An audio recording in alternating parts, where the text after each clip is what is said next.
Solo era su caso de caridad. Las palabras no resonaron por la habitación, no fueron gritadas, fueron susurradas, bajas, deliberadas, como un cuchillo deslizándose bajo la piel. Mi tío Calvin se inclinó, como si compartiera un secreto, pero lo que dijo estaba destinado a herir, no a informar. Lo sentí como una bofetada, no fuerte, no pública, pero lo suficientemente aguda como para cortar algo que ni siquiera sabía que aún era blando dentro de mí. 2 asientos más allá, Tessa, mi prima, no se molestó en levantar la vista de su teléfono. Llevaba un vestido de seda demasiado brillante para un funeral y una expresión demasiado petulante para el dolor. Solo te toleraba por lástima, dijo, sus dedos tecleando en una pantalla que le importaba más que cualquiera de nosotros en la habitación. No respondí. No me inmuté. Esa era la regla en esta familia, el silencio es una armadura, hablar es como te destripan. Estábamos sentados en la larga mesa de comedor de roble en la finca de mi abuelo, una cosa absurdamente grande y tallada que parecía haber sobrevivido a unas cuantas guerras. La habitación olía a cera de limón y a expectativa.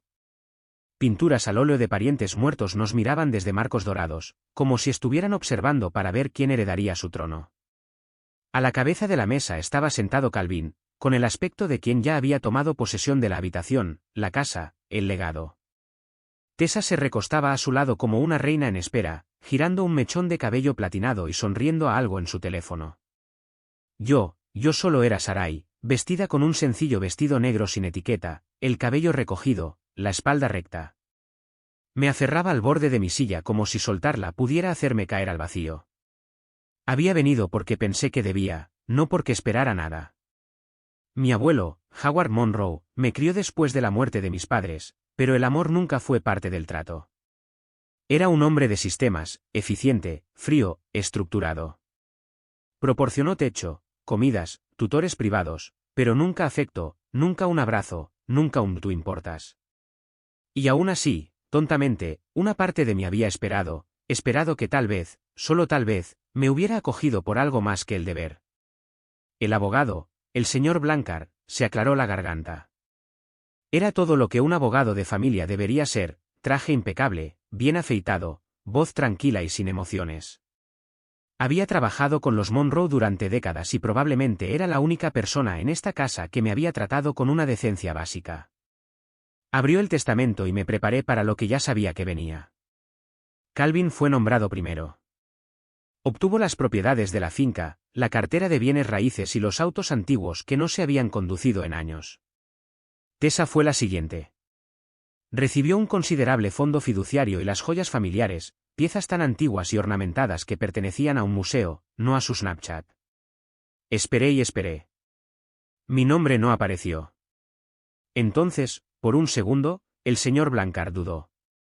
Fue un parpadeo, una respiración, pero lo noté, y también el resto de la habitación. Hay un último elemento, dijo, ajustándose las gafas y mirándome directamente. Su abuelo grabó un mensaje personal. Debe ser reproducido para una sola persona, Sarai Monroe. Todas las cabezas se giraron. El aire cambió. ¿Qué tipo de mensaje?, preguntó Calvin, con la voz repentinamente aguda.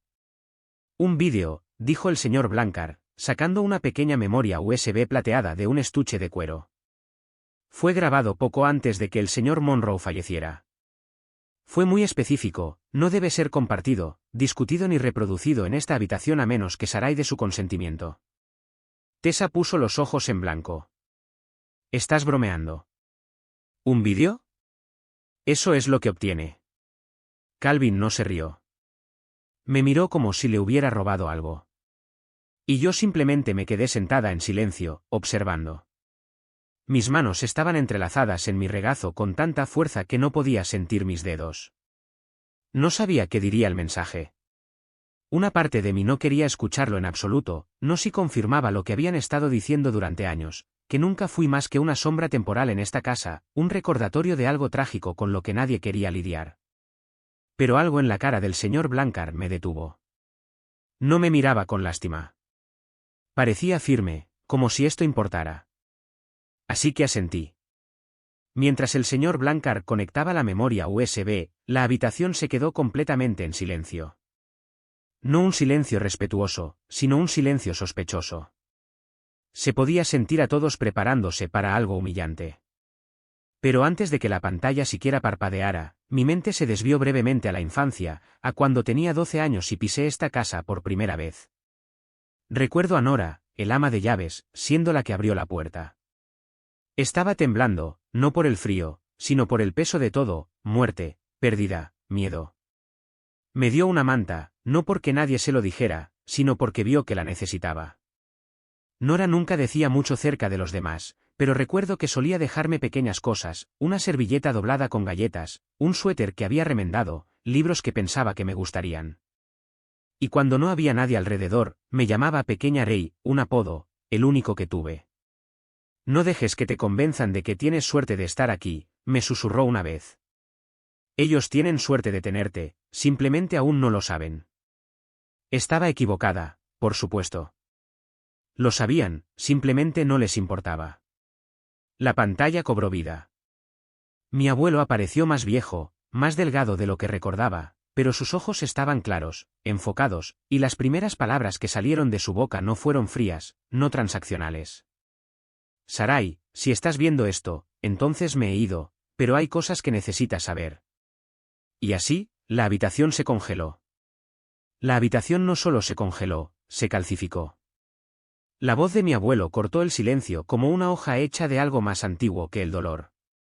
En la pantalla, miró directamente a la cámara, con los ojos firmes. Su habitual suéter azul marino le colgaba un poco suelto, pero su presencia aún llenaba la habitación más que cualquiera de las personas sentadas a la mesa. Nunca dije mucho mientras estuve vivo, comenzó, pero hay cosas que necesito que escuches, Sarai, cosas que debería haber dicho hace mucho tiempo. Al otro lado de la mesa, la expresión de Calvin cambió apenas, pero lo vi, un destello. No de preocupación, no de tristeza, sino de cautela. Y así, el equilibrio de poder se inclinó. Nunca se suponía que fueras una carga, continuó mi abuelo. Eras la única que nunca pedía nada. Tessa resopló por lo bajo y cruzó los brazos. Sus ojos se dirigieron a Calvin, buscando dirección, una señal. Él no se la dio. Su mandíbula estaba tensa ahora, su agarre en el reposabrazos se apretaba. Yo permanecí quieta. Tenías 12 años cuando llegaste aquí, dijo Howard. Tus padres se habían ido. No estaba listo para otro niño en la casa, especialmente después de todo lo que pasó con la madre de Calvin. Pero te acogí porque tu padre era mi hijo. El aire se desvaneció de mis pulmones. Las palabras no me golpearon como una revelación, sino como un colapso, como si el mundo debajo de mí se hubiera vaciado silenciosamente y solo ahora decidiera derrumbarse. Sí, Sarai, tu padre, James Monroe, era mi hijo. La boca de Tessa se abrió ligeramente. Ya no sonreía. No nació dentro del matrimonio, dijo Howard, tranquilo pero deliberado. Eran los años 60, las cosas eran diferentes entonces.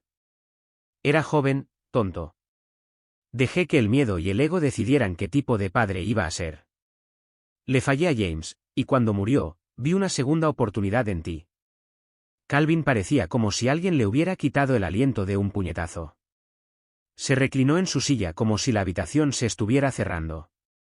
No aparté la vista de la pantalla. No podía pronunciar las palabras entonces. Howard admitió, no sabía cómo, pero te observé. Lo vi todo. Parpadeé rápidamente, tratando de mantener la concentración, pero cada sílaba se sentía como una resonancia magnética emocional que revelaba todo lo que había enterrado bajo años de fingir. Vi cómo trabajabas, cómo dabas incluso cuando nadie pedía ni agradecía, cómo ponías a esta familia primero cuando nadie hacía lo mismo por ti. Vi los ojos de Calvin entrecerrarse. Sé lo que hiciste por él, dijo mi abuelo, y ahora su voz bajó ligeramente. Cubriste a Calvin cuando canalizó fondos de la compañía a esa startup de biotecnología condenada al fracaso. Sé que pagaste parte de la tarifa de silencio del contador con tu fondo para la universidad. El silencio en la habitación no era solo de asombro, era radiactivo. Tessa miró a Calvin, confundida. ¿Qué? Pero Calvin no respondió. Su mirada estaba fija en mí ahora, como si me viera por primera vez, como si tratara de calcular la amenaza que realmente representaba. No te protegí, dijo Howard. Ese es mi mayor arrepentimiento. Te dejé vivir como una invitada en tu propia casa. Sentí lágrimas amenazando los bordes de mi visión, pero las contuve. No aquí, no delante de ellos. Entonces el vídeo se congeló. El señor Blanchard se puso de pie en silencio, cruzando las manos delante de él. Hay más, dijo, pero antes de continuar, hay algo que necesito agregar para que conste. Metió la mano en su maletín y sacó una carpeta negra, delgada pero cargada de significado. Hace varios años, el señor Monroe inició una adopción legal.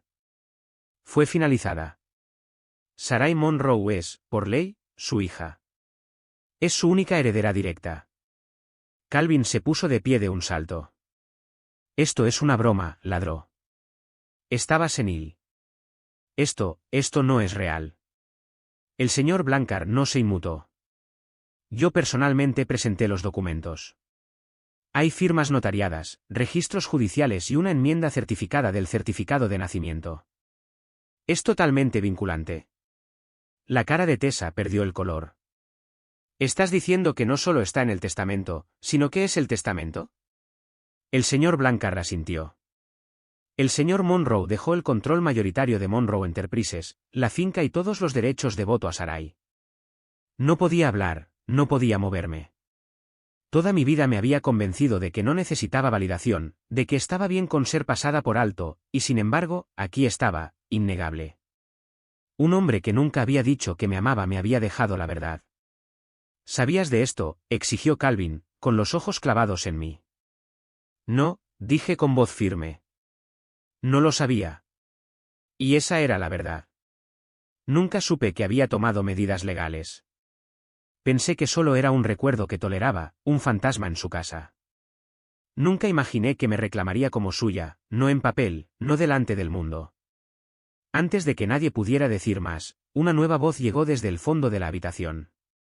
Conocí a James, dijo. Las cabezas se giraron. De pie en la puerta había un hombre de unos 60 años, con el cabello plateado peinado hacia atrás, sosteniendo un gastado sobre de cuero.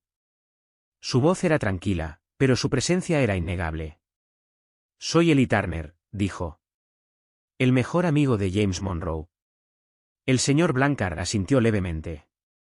El señor Turner está en la lista de invitados por petición final del señor Monroe.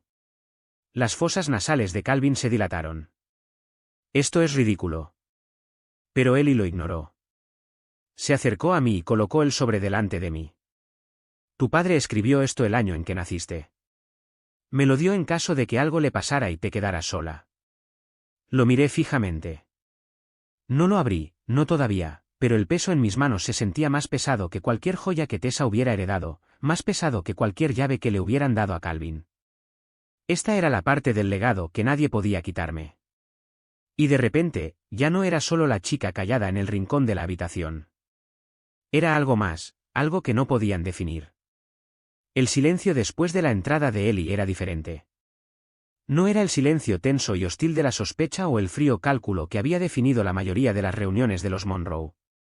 No, esto era algo más. Este era el silencio que viene después de un cambio tan sísmico que deja sin aliento a cada habitación que toca. Miré fijamente el sobre que Eli me había entregado, mis dedos trazando sus bordes, sintiendo los años en sus pliegues gastados. Pero antes de que pudiera abrirlo, el señor Blanchard se aclaró la garganta una vez más. Hay una disposición final, dijo. El señor Monroe actualizó los estatutos corporativos de Monroe Enterprises poco antes de su fallecimiento. En esos documentos, nombró a Sarai Monroe como CEO sucesora, con efecto inmediato tras su muerte. Este nombramiento ya ha sido presentado a la Junta. Las palabras no resonaron, detonaron. Calvin se puso de pie de un salto de nuevo, casi volcando su silla. Eso no es posible, ladró. Nunca le entregaría la compañía a ella. Todo esto fue manipulado. Era viejo, estaba confundido. El señor Blanchard no parpadeó. Puedo asegurarles que los documentos son legítimos, notariados, atestiguados, presentados directamente a la Junta. El señor Monroe no estaba confundido. Fue claro y deliberado. Tessa parecía como si le hubieran arrancado el alma del cuerpo. Se volvió hacia mí con la boca abierta. ¿Lo sabías?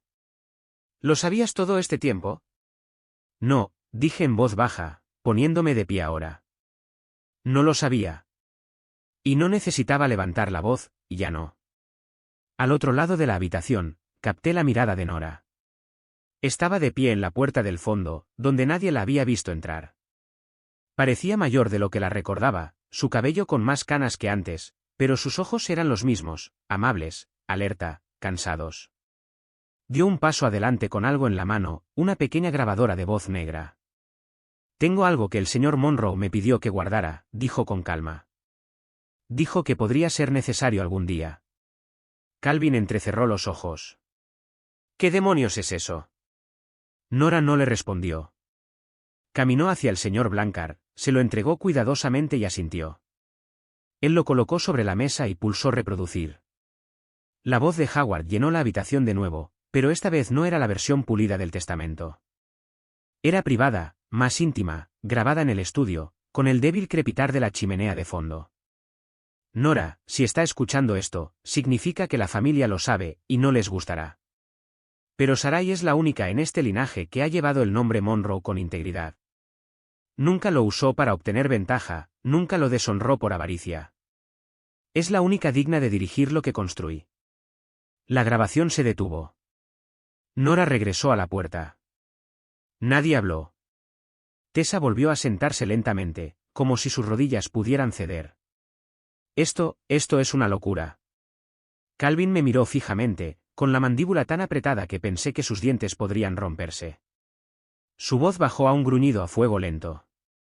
¿Te arrepentirás de esto? ¿Crees que perteneces aquí? ¿Crees que puedes dirigir esta compañía? No le respondí directamente. En cambio, miré el lugar donde la cara de mi abuelo había estado en la pantalla hacía solo unos minutos, y luego miré la mesa, la pesada madera pulida hasta un brillo inútil donde me había sentado en silencio toda mi vida. Y luego miré a Calvin, tranquila, Clara. Dejaste muy claro que no importaba, dije. Ahora tendrás que aprender a vivir con el hecho de que sí importó. No lo dije para herirlo. Lo dije porque era la verdad. El cambio en la habitación fue instantáneo. El señor Blanchard enderezó la espalda. El personal cerca de las paredes miró a Nora, y por primera vez, incluso Tessa no tuvo una respuesta. Me estaba mirando como si no supiera quién era yo, porque ya no era la chica invisible en el rincón. Era Sarai Monroe, la hija, la heredera, la que nunca se suponía que fuera nada y, sin embargo, ahora lo tenía todo. Calvin exhaló como si le hubieran dado un puñetazo. Esto no ha terminado. Tienes razón, dije. Recién está comenzando. Había una especie de liberación al decirlo. No triunfo, no venganza, solo liberación. La chica que solía memorizar los crujidos del suelo para evitar ser notada ya no tenía que ser pequeña, ya no tenía que disculparse por ocupar espacio. El señor Blanchard recogió los papeles en su maletín. Esto concluye la lectura del último testamento del señor Howard Monroe, dijo formalmente. Cualquier otra pregunta puede dirigirse a mi oficina. Tessa todavía no se había movido. Sus manos temblaban ligeramente mientras cogía su teléfono. Esperaba que lanzara una última mirada amarga, pero no lo hizo. Simplemente parecía perdida. Me aparté de la mesa, con el sobre de Eli todavía en la mano. No estaba lista para abrirlo, no todavía. Había demasiado ruido todavía zumbando bajo mi piel. Calvin salió primero, murmurando por lo bajo, ya marcando a alguien. Tessa lo siguió un minuto después, más despacio, como si caminara a través de un sueño del que aún no había despertado. La habitación se vació hasta que solo quedamos yo, Nora y Eli. Nora se acercó a mí. Su voz baja. Siempre supe que te levantarías, dijo. Simplemente les tomó demasiado tiempo a los demás verlo. La miré. ¿Realmente creía todas esas cosas que dijo? No respondió con palabras. Abrió la mano. Dentro había una pequeña fotografía deshilachada, yo a los 15 años, dormida en la mesa de la cocina, con los libros abiertos y un sándwich a medio comer a mi lado. En el reverso, con una cuidadosa escritura a la antigua, estaba escrito, ella es todo lo que ellos no son. No la dejes olvidar. Se me hizo un nudo en la garganta. Eli dio un paso adelante, apretándome suavemente el hombro. James estaría orgulloso. Nunca dejó de creer en ti. Sostuve la foto con fuerza y asentí. Por primera vez en mi vida, no me sentía como una visitante en esta familia. Pertenecía. El primer disparo llegó 3 días después. Un grueso sobre llegó a la oficina del señor Blanchard, entregado por un mensajero con un traje elegante y una expresión más fría. Calvin no estaba perdiendo el tiempo. Los papeles estaban llenos de jerga legal, una petición formal para congelar la transferencia de autoridad en Monroe Enterprises, citando inestabilidad mental e influencia manipuladora en torno a las decisiones finales de mi abuelo. El clásico Calvin, cuando el encanto falla, usa la fuerza. Pero Howard Monroe lo había visto venir meses antes de su muerte. Había revisado los estatutos de la compañía, agregando un lenguaje que hacía que la sucesión fuera férrea, una cláusula que requería prueba médica de deterioro cognitivo presentada antes de la muerte para que cualquier impugnación fuera válida. Calvin no tenía nada, solo bravuconería y un ego herido. La moción fue denegada en menos de 48 horas. Eso no le impidió intentar darle la vuelta a la historia. Al final de la semana, había programado discretamente reuniones con viejos aliados en la Junta. Comenzaron a circular susurros sobre cómo yo no tenía experiencia, no estaba probada, era emocional. Esperaba eso. Lo que no esperaba era de dónde vendría el contrapeso. Una coalición de partes interesadas más jóvenes, personas que solo me conocían de pasada, enviaron una carta a la Junta apoyando públicamente mi liderazgo. Admiraban la previsión de Howard, decían, valoraban la visión fresca y más que eso, estaban cansados de ver a Monroe Enterprises operar como una herencia, no como un negocio. Fue entonces cuando Tessa intervino. No me confrontó directamente. No, recurrió a lo que mejor sabía, la actuación. Su historia de Instagram mostraba una foto en blanco y negro de ella sosteniendo una copa de vino con la leyenda, algunas personas heredan dinero, otras heredan manipulación. Cuidado con tu espalda, familia Monroe, esto no ha terminado. No mencionó mi nombre. No tenía que hacerlo. Pero la reacción fue inmediata.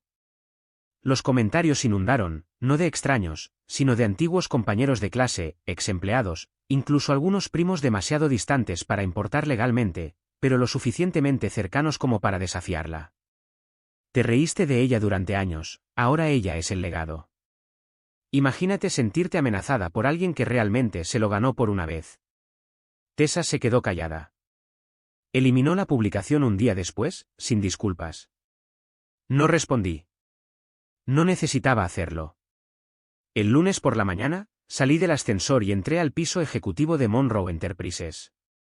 Cada clic de mis tacones sonaba más fuerte de lo que debería. La gente levantó la vista de sus escritorios, algunos se pusieron de pie, otros se congelaron, todos los ojos puestos en mí.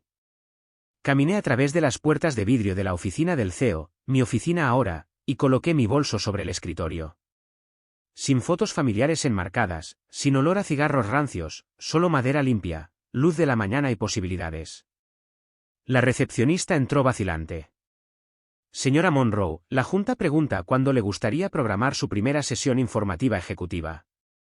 La miré, ofreciéndole una pequeña sonrisa. Dígales que dirigiré la sesión de estrategia del lunes. Ella asintió, con un destello de sorpresa en sus ojos. Tal vez esperaba que dudara, tal vez todavía no estaba segura de qué pensar de mí. Pero yo no estaba aquí para demostrar nada. Estaba aquí para liderar. Esa noche regresé a la finca Monroe, no por nostalgia, ni siquiera por un cierre. Había una habitación en la que no había entrado desde la muerte de Howard, la que siempre mantenía cerrada con llave, su biblioteca privada. La llave estaba enterrada en lo profundo del cajón de su viejo escritorio. La había encontrado la semana anterior, pero no había tenido el valor hasta ahora. La puerta se abrió con un crujido reticente. El aire olía a cuero viejo y humo de leña. Docenas de libros cubrían las paredes, algunos títulos que reconocí de los cuentos para dormir que nunca recibí. Un globo terráqueo descansaba en la esquina, un tablero de ajedrez dejado a medias y, sobre el escritorio, una pila de cuadernos negros. Cada uno estaba etiquetado con un año. Bajé 1, 2013. Dentro, con una pulcra escritura inclinada, Howard. Sarai arregló el fregadero ella misma hoy. El personal no se molestó en ayudarla. No pidió nada. Nunca lo hace. Tessa perdió su brazalete, culpó a Sarai. Sabía que no era cierto. No dije nada. Página tras página de observaciones silenciosas, arrepentimiento disfrazado de registro, elogios que nunca pronunció en voz alta. No sé cómo ser suave. Ojalá hubiera podido decirle más. No lloré, no todavía. Simplemente cerré el libro, lo volví a colocar en su lugar y dejé que el silencio se asentara. Más tarde esa noche me encontré con Eli en un tranquilo café cerca del centro. Él pidió té, yo no pedí nada. Mis nervios estaban lo suficientemente llenos. Me entregó el sobre de nuevo, el que James, mi padre, había escrito antes de morir. Lo abrí. Dentro había una sola hoja, ligeramente amarillenta por el tiempo. Sarai, si estás leyendo esto, significa que el mundo nos quitó más de lo que nos dio. Quería enseñarte cosas, como cambiar una llanta, como encontrar el norte sin una brújula, como reír cuando nadie más lo hace. Pero si no puedo hacer eso, entonces necesito que sepas esto, no le debes silencio a nadie. No tienes que ganarte tu lugar en habitaciones que fueron construidas para excluirte. Lidera el camino que yo nunca pude, con gracia, con agallas y con tu nombre pronunciado con todas sus letras. Con amor, papá. Doblé la carta y la coloqué en el bolsillo de mi abrigo. No hablé durante mucho tiempo. Cuando finalmente levanté la vista, Eli me estaba observando con una mirada que no pude identificar del todo. Tal vez alivio, tal vez orgullo. ¿Crees que estaría orgulloso?, pregunté. Eli sonrió. Ya lo estaba. Mientras caminaba a casa esa noche, a través del aire fresco de la ciudad, 1000 voces antiguas todavía susurraban detrás de mí, las burlas de Tessa, las advertencias de Calvin, el silencio inicial de Howard. Pero ya no me agobiaban. Me recordaban lo lejos que había llegado y cuánto más alto iba a llegar. No llevé flores al cementerio. Ya había demasiados ramos cuidadosamente arreglados de personas que solo aparecían cuando era conveniente que los vieran de luto. Llevé algo más, una carta. No era larga, no era poética, solo palabras que necesitaba decir y que sabía que él finalmente habría querido escuchar. Gracias. No por criarme, no por alimentarme, sino por decir finalmente lo único que esperé toda mi vida para escuchar, que me viste, que importaba. Cuidaré de lo que construiste, no por tu legado, sino por el mío. Doblé el papel y lo coloqué en la base de la lápida, sostenido por una pequeña piedra del sendero cercano. Luego me quedé en silencio el tiempo suficiente para que el viento se llevara algo, dolor, ira, tal vez incluso expectativa. Y cuando me di la vuelta para irme, no miré hacia atrás. Una semana después, Eli llamó. Su voz era tranquila, pero podía notar que algo se escondía detrás. Nunca te conté toda la historia, dijo, sobre Tessa. Dejé de hojear los archivos en mi escritorio. ¿Qué quieres decir? Él suspiró. Hay algo que tu abuelo me confió cuando Tessa era solo un bebé. Hizo una pausa. No es hija de Calvin, dijo, y no es nieta de Howard. La habitación se inclinó ligeramente. Es el resultado de una aventura. La esposa de Calvin lo descubrió, pero él lo mantuvo enterrado. Dijo que destruiría el nombre Monroe, que un escándalo como ese sería el fin de su posición social. No dije nada. La crió como una Monroe, añadió Eli, pero nunca lo fue, no por sangre. No era una revelación mezquina, no estaba destinada a ser munición. Era simetría. La chica que coronaron como heredera, adornada con diamantes y derecho, no tenía ningún derecho de sangre al nombre. Y la chica a la que llamaban Sombra era la única que realmente lo llevaba. En la siguiente reunión de la Junta, nadie cuestionó mi presencia. Me llamaban señora Monroe con genuina deferencia. Los informes habían comenzado a reflejar el cambio, acciones estabilizándose, moral mejorando, nuevos clientes intrigados por lo que significaba un nuevo liderazgo Monroe. Los susurros de duda se habían desvanecido, reemplazados por un silencioso respeto. Uno de los miembros más antiguos de la Junta, el señor Delany, me llevó a un lado después de la votación para confirmar mi nombramiento a largo plazo como CEO. Serví a su abuelo durante 30 años, dijo. Nunca miró a nadie de la forma en que la miró a usted en ese vídeo. Me ofreció su mano. La estreché. Usted no es lo que esta empresa esperaba, dijo, pero creo que es exactamente lo que necesita. Me mudé de la finca ese fin de semana. No la vendí, no todavía. Había demasiados recuerdos, algunos para guardar, otros para desechar. Pero necesitaba algo nuevo, algo mío. Encontré un pequeño apartamento no lejos de la oficina, paredes brillantes, muebles mínimos, sin pesados retratos mirando fijamente, sin alfombras antiguas empapadas de expectativas. Solo espacio, aire, luz. No colgué nada en las paredes excepto una cosa, la foto que Nora me había dado, yo a los 15 años, dormida sobre mis libros. En el reverso, ella es todo lo que ellos no son. No la dejes olvidar. Todavía pienso en Tessa a veces. No ha llamado, no desde el mensaje de voz que dejó hace semanas, comenzando con una dulzura forzada y terminando con amargura. Lo borré sin escuchar la parte del medio. Pero escuché que se mudó a Los Ángeles, alguna vaga publicación en redes sociales sobre nuevos comienzos y encontrarse a sí misma. Espero que lo haga. Espero que algún día deje de actuar el tiempo suficiente para escuchar su propia voz. En cuanto a Calvin, está tranquilo ahora. Sin demandas, sin titulares, solo silencio. Tal vez así suena el miedo cuando ha sido desarmado. Algunas noches todavía escucho las viejas voces, no perteneces aquí, ella no es realmente una de nosotras, solo era un caso de caridad. Pero ya no pican. Ahora suenan como ecos rebotando en la piedra, cosas pequeñas y frágiles que no pueden dañarme a menos que las persiga. Y ya no persigo fantasmas. He vuelto a escribir, solo para mí, ensayos, cartas, páginas que nunca enviaré, páginas que algún día transmitiré. No porque quiera explicar mi pasado, sino porque quiero mostrarle a alguien, tal vez a mi futura hija o a alguien como yo, que sobrevivir no es lo mismo que encogerse, que ser elegido no requiere el permiso de nadie más que el tuyo. Me paré frente al espejo de cuerpo entero esta mañana, preparándome para una entrevista de prensa. Vestía un sencillo traje azul marino, sin adornos, sin logotipos de diseñador. Pero hice algo que no había hecho en años, dije mi nombre en voz alta. Mi nombre es Sarai Monroe. Y esta vez lo creí, no porque estuviera en un papel, no porque Howard firmara un documento, sino porque lo elegí, porque me había ganado cada sílaba, porque cuando intentaron enterrarme, construí una casa en la oscuridad y luego encendí un fuego. Nota final para el lector: si alguna vez te han pasado por alto, te han menospreciado, te han dicho que te encojas, si te han hecho sentir como un invitado en tu propia vida, deja que esta historia te recuerde que tu valor no está definido por lo que otros te dan, sino por lo que sobrevives y en quien te conviertes después.